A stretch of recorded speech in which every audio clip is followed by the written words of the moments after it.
Hi guys, welcome to அனி movie நக்சஸ். இன்னைக்கு blue lock season 1 episode 19 தான் பார்க்க போறோம். எபிசோடு இசாக்கி டீம் வின் பண்ணதுனால அவன் ஸ்டேஜுக்கு போறதுக்காண்டி ஆள் செலக்ட் பண்றதுல இருந்து ஸ்டார்ட் ஆகுது. குனியாமி ரியோ சிகரிக்கெல்லாம் ஒரு பயமாவே இருக்கு யாரை செலக்ட் பண்ண போறாங்கன்னு. பார குனியாமியை கேட்கிறான். அவன் இருந்தா என்னால நிறைய ஸ்கோர் போட முடியும் அப்படிங்கிறான். நாய் ரியோவை சொல்றான். அவன் இருந்தா நம்ம டீம் இன்னும் ஸ்ட்ராங்காகவும் இருக்கும், டிஃபென்ஸும் நல்லா இருக்கும் அப்படிங்கிறான். பார்வமே அது கரெக்ட் தான் சொல்றான். இசைக்குமே ஒத்துக்கிறான். அவன் வந்தா நம்ம டீம் ஒண்ணுவோட விளாடலாம், ஆனா அது நம்ம பொட்டன்ஷியலை குறைச்சிடும் அப்படிங்கிறான். பாரோக்கு அவன் என்ன சொல்றான்னு தெரியல. அவன் இருந்தா நம்ம எல்லாருக்கும் நார்மலா பாஸ் பண்ணி நம்ம நார்மலா விளாடுவோம், நமக்குள்ள போட்டி இருக்காது. ஆனா இப்போ பாரோ எனக்கு போட்டி போட்டு விளாண்டனால, நான் பாரோவை போட்டி போட்டு விளாண்டாலதான் நம்ம அடுத்த லெவலுக்கு போக முடிஞ்சுச்சு. நமக்கு அந்த மாதிரி ஆள் தான் வேணும், இல்லைன்னா நம்மளால அவங்கள தோக்க முடியாது அப்படின்னு ரெண்டு டீம் நினைக்கிறான். நீ சொன்னது சரியான்ட்டு அவன் மட்டும் தான் கரெக்டா இருப்பேன்னு பாரோ சொல்றான். அப்புறம் இசாக்கி ரெட் டீமை பார்த்து நீ ஒருத்த மட்டும் தான் கரெக்டா இருப்பேங்க கெமிக்கல் ரியாக்ஷனுக்கு அப்படின்ட்டு சிகரியை சொல்றான். எங்க டீமோட சேர்ந்து கோவம் கால் எங்களுக்கு தேவை. அப்புறம் சிகரியுமே அவங்க டீமுக்கு போறேன். போக முன்னாடி குனியாமியை பார்த்து மறந்துடாத குனியாமி, நம்ம இன்னும் இசாக்கியை தோக்கடிக்கல, நான் அதை மறக்கல, உனக்காண்டி வெயிட் பண்ணிட்டு இருக்கேன் ஹீரோ. அப்புறம் நாகி ரியோட்ட வந்து இந்த கடைசியா நாங்க போட்ட கோல் ஒர்க்காச்சு, ஏன்னா அது உனக்கு எதிராக இருந்துச்சு, ஏன்னா உனக்கு டேலண்ட் இருக்கு, எனக்கு இசாக்கிக்குமே அது தெரியும், உன்னால கஷ்டமான சுச்சுவேஷன்ல கூட ஈஸியா பாஸ் பண்ண முடியும், அதனால நாங்க ரிஸ்க் எடுக்கலான்னு பார்த்தோம், நீ உண்மையிலே நல்லா விளாண்ட, நான் முன்னாடி போயிட்டு இருக்கேன், நீயும் அப்படின்ற மாதிரி சொல்ல வரேன். உன்னோட சிம்பத்தி எனக்கு தேவையில்ல, நீங்க ஏன் என்னை எடுக்கல, என்னைய பத்திலாம் நீ யோசிக்கவே மாட்ட, அப்படித்தானே, நீ இருந்த நாய் இல்ல, என்ன மறந்துட்ட, நம்ம ரெண்டு பேரும் சேர்ந்து வேர்ல்டு பெஸ்ட் ஸ்ட்ரைக்கர் ஆகுன்றதையும் நான் ப்ராமிஸ் பண்ணதே மறந்துட்ட, நான் உனக்கு தேவலாம் தெரிஞ்சுன்னா அதை ஓப்பனாகவும் சொல்லிட்டு போயிரு அப்படிங்கிறான். அப்புறம் நாயோட ரியாக்ஷனே சேஞ்ச் ஆகுது. உன்னை நான் சூஸ் பண்ணாலும் நீ சாட்டிஸ்ஃபைட் ஆயிருவியா, அப்புறம் நம்ம ஒரே டீம்ல இருப்போம், அது நம்மளை மோட்டிவேட் பண்ணாது, அப்படி இருந்தா நம்ம வேர்ல்டு பெஸ்டா மாறுவோமா, வேர்ல்டு பெஸ்ட் ஆகிறது ஈஸின்னு நினைக்கிறேன், நீ நம்ம ப்ராமிஸ் பண்ணோம், ஆனா நான் மறக்கல, நீ தான் மறந்துருக்க, உண்மையை சொல்றேன், நான் உன்னை பார்த்துக்கிட்டு தான் இருக்கேன், மொதமானி இல்ல, நீ வேஸ்ட்ன்ற மாதிரி சொல்லிட்டு போயிருந்தேன் நாய் அங்க இருந்து. ரியோவுமே பாவம் ஒரு மாதிரி ஆயிருதான். அப்புறம் இசைக்கு ரியோவை பார்த்து நம்ம தான் யாராவது சூஸ் பண்ணணும், நம்மள யாரும் சூஸ் பண்ற இடத்துல இருக்கக்கூடாது, நீ ஏன் சாக்கர் விளாடுற, பெஸ்ட் ஸ்ட்ரைக்கரா இருக்கவங்களால மட்டும்தான் இங்க ப்ளூ லாக்ல சர்வே பண்ண முடியும் அப்படின்னு இசைக்கு ரொம்பவுமே பேசுறான். அதெல்லாம் கேட்டு ரியோ தலையை குனிஞ்சிட்டு உட்கார பாக்குறியான். குனியாமி ரியோ சட்டையை பிடிச்சி குழியில குனிஞ்சு பார்க்காத, அவங்களை நிமிந்து பாரு, நீ இங்க தலையை குனிச்சிட்டா நம்ம அவ்வளவுதான். இப்போ குனியாமியும் ரியோவும் திரும்ப செகண்ட் ஸ்டேஜுக்கே போறாங்க. இசாக்கி நாயி பாரோ சிகரி 4 பேரும் அடுத்த ஸ்டேஜுக்கு போறாங்க.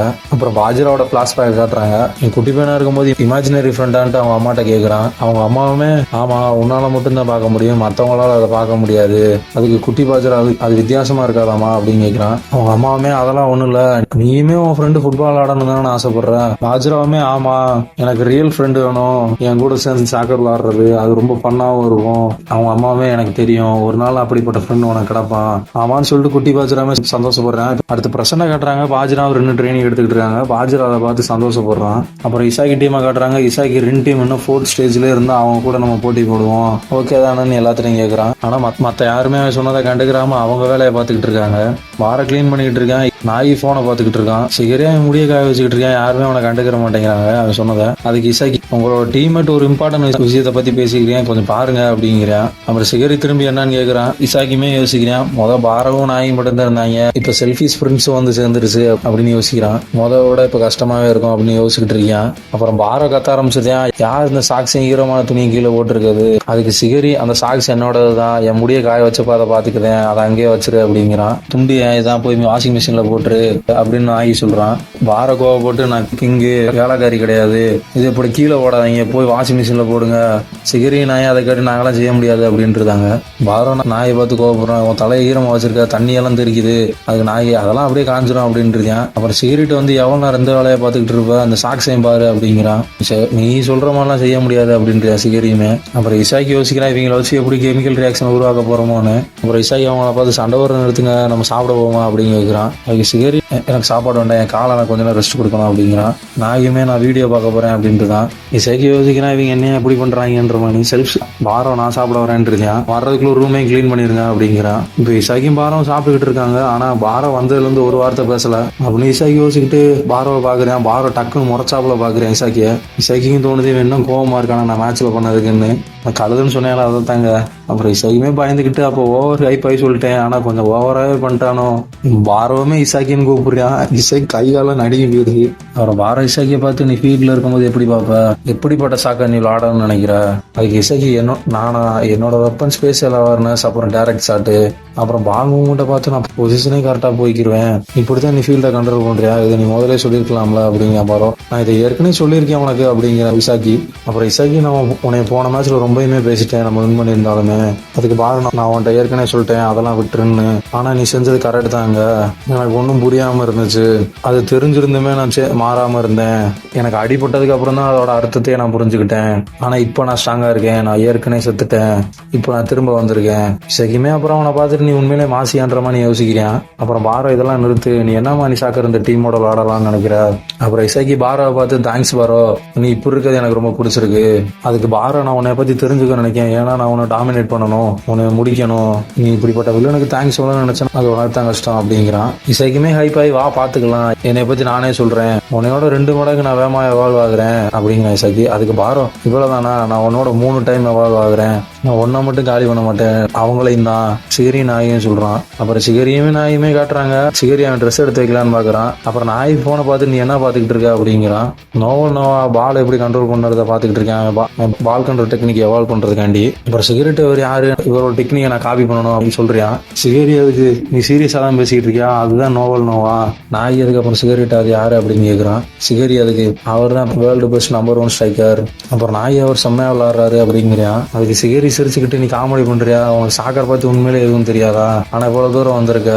அதுக்கு நாய் தேங்க்ஸ் சொல்லிட்டு சிகரியை பத்தி கேட்கிறான். நீ உன் காலை இன்ஜுரி பண்ணிட்டா, அதுல வேற எதுவுமா, நீ சொன்னமானே இருந்துச்சு அப்படிங்கிறான். அப்புறம் சிகரியுமே ஆமான்னு சொல்லிட்டு ரைட் காலை காட்டுறேன், ரைட் காலில் அடிபட்டுருக்குன்னு. நாயுமே அதை பார்த்துட்டு, ஓ இது ரொம்ப வலிக்குமா அப்படின்னு கேட்கிறான். அதுக்கு சிகரி, இப்ப வலிக்கல, ஆனா இது திரும்ப அடிபட்டுச்சுன்னா அவ்வளவுதான், ஆனா இப்ப எனக்கு அதை பத்தி கவலை இல்ல, இப்ப நான் நல்லா ஓடிக்கிட்டு இருக்கேன், அவ்வளவுதான் அப்படிங்கிறான். அப்புறம் நாய் அதை பார்த்து, யோ நீ மாசியான்ற மாதிரி சொல்றான். அப்புறம் சிகரி, நான் வேர்ல்டு பெஸ்ட் ஸ்ட்ரைக்கர் ஆகிறதுக்கு முன்னாடி இங்க இருக்க சில பேர் நான் தோக்கடிக்கணும், அப்புறம் இங்க இன்னும் நிறைய டஃப்பான பிளேயர்ஸ்லாம் இருக்காங்க அமேசிங் ஸ்கில்லோட. அப்புறம் இசாக்கி காட்டுறாங்க, நம்ம டீம் எவ்வளவு பொட்டன்ஷியல் இருக்குன்றத நான் தெரிஞ்சுக்கிறணும், எப்படிப்பட்ட சாகர் அவங்க கூட என்னால சேர்ந்து விளாட முடியும், என்னால வெயிட் பண்ண முடியல, அவங்க கூட விளாடணும்னு யோசிக்கிறேன். 2 டீம் கூட தாங்க. அப்புறம் ரூம் கிட்ட வந்துருந்தாங்க. பாரோமே இவங்க ரூமை கிளீன் பண்ணிருப்பாங்கன்னு நினைக்கிறேன். கதவை திறந்து பார்த்தா முன்ன இருந்ததோட இப்போ ரூம் கேவலமா இருக்கு. சிகரி நாயும் வேற பெட்ல ஏறி நின்றுகிட்டு இருக்காங்க. பால் கண்ட்ரோல் பண்றதுக்கு நாய் பிராக்டிஸ் எடுத்துக்கிட்டு இருக்கான். அதுக்கு சிகரி ஹெல்ப் பண்ணிக்கிட்டு இருக்கான். கொண்டு எரிஞ்செல்லாம் கண்ட்ரோல் பண்ணிக்கிட்டு இருக்காங்க. கோவமா இங்க என்ன பண்ணிக்கிட்டு இருக்கீங்க அப்படிங்கிறியா. அதுக்கு நாயை நாங்க சில வீடியோ கிளிப்பை பார்த்தோம், பால் கண்ட்ரோல் பண்றதுக்கு, அதை ட்ரை பண்ணிக்கிட்டு இருக்கோம் அப்படிங்கிறியா. இசைக்குமே சிரிக்கிறியா. அப்புறம் பார்த்தா அது பாரோட ஷூ வச்சுதான் இவங்க ட்ரைனிங் எடுத்துக்கிட்டு இருக்காங்க. பாரோ செம்ம டென்ஷன்ல கத்திக்கிட்டு இருக்கான். இசாக்குமே சந்தோஷப்படுறான், வெயிட் பண்ணு அப்படின்னு. இசக் ரெண்டையும் பாஜிராவையும் பத்தி யோசிக்கிறான். நம்ம யார் கூட முதல் நாள் வின் பண்ணுவோம்னு நினைச்சுக்கிட்டு இருக்கான். ரெண்டும் பாஜிராவோட ட்ரைனிங் காட்டுறாங்க. ரெண்டு கொஞ்சம் ஓவர் விளாண்டனால பாஜிரா கீழே விழுந்துருதான். பாஜிராமே சந்தோஷப்பட்டுட்டு, இப்பனாச்சும் நீ சீரியஸ் ஆகுறேங்கிறான். ரெண்டு அதுக்கு வாய மூடு, நீ இன்னும் கத்துக்குட்டி தான் அப்படிங்கிறான். என் கூட விளாடுறதுக்கு உனக்கு ஃபன்னா இருக்குல்ல அப்படிங்கிறான் பாஜிரா.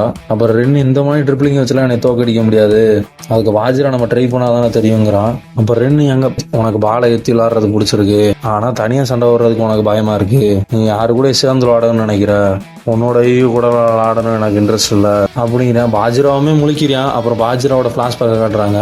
பாஜிராவோட அம்மாவை காட்டுறாங்க. பாஜிரா சின்ன வயசுல இருந்தே சாக்கரை விரும்பி இருக்கான். அவன் பால் கூட தான் எப்பயுமே இருந்திருக்கான். சாப்பிடும் போது தூங்கும் போது எப்பயுமே. அதுவும் அவனுக்கு ட்ரிப்ளிங்னா ரொம்ப பிடிச்சிருக்கு. அவனை பால் கூட இருக்கிறது மட்டும்தான் எப்பயுமே பிடிச்சிருக்கு. சின்ன வயசுலேயே பையன் ட்ரிப்ளிங்லாம் பண்ணி வேகமாகவும் இருக்காங்க. ஆனா அங்க இருக்க மற்ற பசங்கள்லாம் அவன மாதிரி எக்ஸைட் ஆக மாட்டேங்கிறாங்க. இது ரொம்ப போர் அடிக்குது, வீட்டுக்கு போய் கேம் விளாடுவோம் அப்படின்னு சொல்லிக்கிட்டு இருக்காங்க. அது பாஜிரா உங்களால முடியலையா, விட்டு கொடுத்துட்டீங்களா, பாலை வச்சு நீங்களும் ட்ரை பண்ணுங்க, உங்களால அமேசிங்கான விஷயம்லாம் பண்ண முடியும், சாக்கரோட இங்க எதுவுமே பண்ணு கிடையாது அப்படின்னு சிரிச்சுக்கிட்டே பேசுறேன். அங்க இருக்க பசங்களாம் நீங்களை பயமுடுத்துற, உன்னோட ஹேர் கட்டுமே வித்தியாசமா இருக்கு அப்படிங்கிறாங்க. அதுல இருக்க இன்னொரு பையன், இந்த வினோதமானவனை விட்டுருங்க அப்படின்றான். அதுல பாஜிரா கோவம் வந்து அவனை அடிச்சிருந்தான். அங்க இருக்க மற்ற பசங்க எல்லாரும் சேர்ந்து பாஜிராவை அடிக்க ஆரம்பிச்சிருக்காங்க. அப்புறம் பாஜிரா அவங்க அம்மா பாஜிராக்கு மருந்து ஓட்டு நீ வினோதமானவன் இல்லை அப்படின்றாங்க. பாஜிராவுமே நான் அப்படிப்பட்டவன் கிடையாது, அவங்க தான் தப்பா புரிஞ்சுக்கிட்டாங்க அப்படிங்கிறான். அப்புறம் அவங்க அம்மா நான் அந்த மாதிரி சொல்லல, அந்த பசங்களும் நீ நினைக்கிற மாதிரி நினைக்க மாட்டேங்கிறாங்க. அதுக்கு பாஜிரா அவங்க அம்மா பார்த்து, அப்ப நான் என்ன செய்ய, மற்றவங்க கூட சேர்ந்து சாக்கர் விளாடணும்னு ஆசைப்பட்டேன், வீடியோ கேம் கூட அது ரொம்ப சந்தோஷமாகவும் இருக்கும். அது உன் அம்மா தலையில கை வச்சுட்டு நீ உண்மையிலே நல்லா பையன் பாஜிரா, சின்ன வயசுல எல்லாருக்குமே ஆசை இருக்கும், அவங்க பெரிய பையன் ஆன பிறகு அவங்க புரிஞ்சுக்கிடுவாங்க அவங்களால இதுக்கு மேல முடியாதுன்னு. அவங்களுக்குள்ள இருந்து கேட்குற அந்த வாய்ஸே அவங்களுக்கு கேட்காம போயிடுது. நீ என்னத்துக்கு ஆசைப்படுறியோ அது உண்மையிலே ரொம்ப இம்பார்ட்டன்ட் ஆனது. உனக்கு கேட்குற அந்த மான்ஸ்டரோட வாய்ஸ் மற்றவங்களுக்கு கேட்காது. உங்க அம்மா நானும் அந்த வாய்ஸை நம்புறேன். பாஜிராமே அவங்க அம்மா சொன்ன வார்த்தையை கேட்டு அவனும் புரிஞ்சுக்கிறான். அவன் மைண்ட் எப்பயுமே ஃபுட்பால் விளாடணும்னு ஆசைப்பட்டிருக்கான். அதனாலதான் அவன் எப்பயுமே ஃபுட்பால் விளாண்டுக்கிட்டு இருக்கான். அப்போ இருந்து பாஜிரா அவன் இமேஜினரி ஃப்ரெண்டு கூட தான் சாக்கர் விளாண்டுட்டு இருந்துட்டான் அந்த மான்ஸ்டர் கூட. பாஜிராமே பெரிய பையனாய் ஃபுட்பால் டீம்ல இருக்கான். அங்க இருக்க கோச்சு டீம் தான் அப்படின்னு சொல்லி பேசிக்கிட்டு இருக்காங்க. மற்ற பசங்களுமே சேர பாக்குறாங்க. ஆனா பாஜிரா அதெல்லாம் கண்டுக்கிறாம வானத்தை பார்த்து நின்றுகிட்டு இருக்கான். அப்புறம் கேம் விளாடும் போது பசங்கள்லாம் பாஜிராவை பாலை பாஸ் பண்ண சொல்றாங்க. ஆனா அது இன்ட்ரெஸ்டிங்கா இருக்காது அப்படின்னு பாஜிரா ஸ்ட்ரெயிட்டா அவனே பாலை கொண்டு போயிட்டு இருக்கான். ஆனா பாஜிரா பாலை பாஸ் பண்ண வெளியே அடிச்சிருக்கான். இப்ப நிறைய கோச்சுமே எதுவும் பண்ணாம மற்றவங்களுக்கு பாலை பாஸ் பண்ணு அப்படிங்கிறாங்க. அப்புறம் பாஜிரா சாக்கர் மேட்சை டிவியில பாத்துக்கிட்டு இருக்கான். அப்புறம் யோசிச்சுக்கிட்டு இருக்கான், என்ன மாதிரி சாக்கர் ஆசைப்படுறவங்க வெளியே யாராவது இருப்பாங்க, அந்த மேட்சை பார்த்துட்டு இவங்க விளாடுற மான்ஸ்டர் மாதிரி விளாண்டுக்கிட்டு இருக்காங்க அப்படின்னு யோசிக்கிறான். நானும் ஒரு நாள் இப்படிதான் சாக்கர் விளாடுவேன். ஒரு நாள் என்னோட லெவல்ல சாக்கர் விளாடுறவங்கள நான் கண்டுபிடிப்பேன். என் கூட விளாடுற பசங்கள்லாம் அவனை பாஸ் பண்ண சொல்றாங்க, நீ எல்லாம் எனக்கு ஈக்குவல்ன்ற மாதிரி அவன் நினைச்சுக்கிட்டு இருக்கான். ஆப்போசிட் பிளேயரை தாண்டி போக பார்க்குறேன். ஆனா சட்டையை பிடிச்சிட்டு கீழே விழுந்துருக்கான். டீம்ல இருக்க பால் எடுத்துட்டு போயிருக்கான். அவன் டீம்மேட்ஸ் அதெல்லாம் புரிஞ்சுக்காம நீ என்ன செஞ்சுக்கிட்டு இருக்க அப்படின்னு கத்துறாங்க. மற்றவங்களாம் அவன் மான்ஸ்டர் சொல்றதை மறந்துருந்தாங்க. பாஜிரா மட்டும் மறக்கல. ஆனா சில நேரம் பயந்துருக்கான். அவனோட மைண்ட் செட்ல சாக்கர் விளாடுற யாருமே பார்க்கலன்னா கடைசி வரையும் தனியாவே இருந்துருவானா நினைச்சு ஃபீல் பண்ணிக்க ரொம்ப. அப்புறம் பாஜிரா வீட்டுக்கு வரான். பாஜிரா அவங்க அம்மா உனக்கு ஒரு மெயில் வந்திருக்கு அப்படின்றாங்க. இந்த ஃபுட்பால் யூனியனோட லெட்டர் தான். அவங்க அம்மா பாஜிராவை பார்த்து இதுக்கு தானே ஆசைப்பட்டேன்னு சொல்லி சந்தோஷப்படுறாங்க. அப்புறம் பாஜிரா அதை கனவு கண்டுட்டு தூங்கிட்டு இருக்கேன். அவள் லைட்டா எந்திக்கிறான். அது ஃபர்ஸ்ட் டைம் ப்ளூ லாக்கு வந்தப்போ ஈவோ பேசினது தான். அந்த டைம் ஈவோ பேசினதை பார்த்துட்டு இதெல்லாம் சாக்கர் இல்லை அப்படின்னு நினைக்கிறான். கராச்சி அவன்கிட்ட பால் அடிக்கும் போது தான் திரும்ப எந்திரிச்சிருக்கான். கராச்சி மூஞ்சியுமே அப்பதான் உடைச்சேன். அப்புறம் யோசிச்சிருக்கேன், இங்க இருக்க ஒவ்வொரு பிளேயர்ட்டும் வித்தியாசமான கேம் பிளே இருக்கு. இவங்கள யார்ட்டையாவது மான்ஸ்டர் இருக்கும், நமக்கு அங்கே சந்தோஷமா சாக்கர் விளாட முடியும் அப்படின்னு அவங்க அம்மாவும் நினைச்சிருக்காங்க. ஆனா அங்க அவனால யாரையும் கண்டுபிடிக்க முடியல. அவங்க அம்மாவுமே அங்க நல்லா சந்தோஷமா வைப்பேன், அவன் நினைக்கிற மாதிரி ஃப்ரெண்டு கிடப்பாங்க அப்படின்னு நினைச்சாங்க. ஆனா அதுக்கப்புறம் அவங்களுக்குமே தோணுது அங்கேயுமே அவன் நினைச்சா நடக்க என்ன ஆகுன்ற மாதிரி. இசாக்கி அவனை பார்த்து பால் அடிக்க வந்தப்போதான் இசாக்கி அவனுக்கு பிடிச்சிருக்கு. அவங்க அம்மாவுக்குமே பயமா இருந்திருக்கு, அவனுக்கு ஃப்ரெண்டே கிடைக்கலாம், அவன் கடைசி வரையும் தனியாக இருந்துருவானேன்னு. பாஜிராவுமே ஃபர்ஸ்ட் டைம் அந்த ப்ளூ லாக்ல விளாடும் போது அந்த பாஜிராவுமே பயந்துருக்கான், இனிமே தனியாக இருப்பானு. அப்புறம் தான் இசாக்கியை பார்த்துருக்கேன், அவனுக்கு கரெக்டான ஃப்ரெண்டு இவனாக தான் இருப்பான்னு தோணிருக்கு. அவன் மைண்டுக்கு இசாக்கிக்கு பாலை பாஸ் பண்ணணும்னு தோணிருக்கு. இது வரைக்கும் அவன் யாருக்குமே பாஸ் பண்ணணும்னு யோசிச்சதே இல்லை. அவன் இசாக்கியை நம்புறான். அப்புறம் பாஜிராவை காட்டுறாங்க. இசாக்கி மட்டும்தான் என்னோட சாக்கர் அண்டர்ஸ்டாண்ட் பண்ணிக்கிறான், என் கூட சேர்ந்து விளாடுவான், அது மாறாது ஆனான்னு சொல்லிட்டு ரென்னு சொன்னதை யோசிச்சு பார்க்குறியா, நீ யாரு கூட சேர்ந்து விளாட நினைக்கிறேன்றத. அப்புறம் ரென்னை பார்த்து கேட்குறேன், உனக்கு எப்படி தெரிஞ்சிச்சு நான் யாருக்காட்டியே வெயிட் பண்ணிக்கிட்டு இருக்கேன்றது. அப்புறம் நான் பாஜிரா புரிஞ்சுக்கேன், எனக்குள்ள இருக்க மான்சரை பார்க்கானா இவனு ஒரு மான்சர் தான். அப்புறம் ரென்னை பார்த்து உள்ள மான்சர் இருக்கு அப்படிங்கிறேன். ரென்னு அதுக்கு என்னது அப்படின்னு கேட்குறான். அப்புறம் பாஜிராமே அதுக்கு சொல்றேன், என் பார்வையில சாக்கர் அப்படிதான் தெரியும் அப்படிங்கிறான். நான் ப்ளூ லாக் வந்தது அந்த மாதிரி ஒருத்தனை ரியல் லைஃப்ல பாக்குறதுக்கு தான். அதுக்கு ரென்னு எனக்கு அது தேவையில்ல, நீ ஏதோ சின்ன பிள்ளை மாதிரி புரிஞ்சிருக்க, உன்னோட மூவிங் இன்னும் சரியில்லை. அப்புறம் ரென்னு அங்க இருந்து போறதுக்கு முன்னாடி கடைசி வரையும் மான்சர் கூட போய் சாக்கர் விளாடு, அந்த டைம் நான் வேர்ல்டு ஸ்ட்ரைக்கரா மாறுவேன் அப்படின்ட்டு ரென்னும் போறான். பாஜிரா அதை வேற மாணி புரிஞ்சுக்கிறேன், அது வேற மாணியான மான்சர் நான் புரிஞ்சுக்கலன்னு, ஒருவேளை இசாக்கியை விட வேற மாணி இருக்கலாம் அப்படின்ட்டு. அப்புறம் ரென்னும் பாஜிரா வெளியே வராங்க. இசாக்கி அங்க நிக்கிறான். பாஜிரா பார்த்து உன்னைத்தான் தேடிக்கிட்டு இருந்தேன் அப்படிங்கிறான். இசாக்கியுமே அவனை பார்த்து ஆச்சரியப்படுறேன், நீங்க வந்துட்டேன்னு. அப்புறம் இசாக்கி பாஜிரா பார்த்து உன்கிட்ட ப்ராமிஸ் பண்ணிருக்கேன் நான் உன்னை திரும்ப எடுத்துக்கிறேன்னு. அப்புறம் இசாக்கி ரென்னை பார்த்து போட்டி போடலாமான்னு கேட்கறான். அப்புறம் பாஜிரா யோசிக்கிறா, அவங்க ரெண்டு பேத்துல யார் சரியான மான்ஸ்டர்னு, யாரை தோக்கடிப்பான்னு பாக்குறான். இதோட அந்த எபிசோடு முடியுது.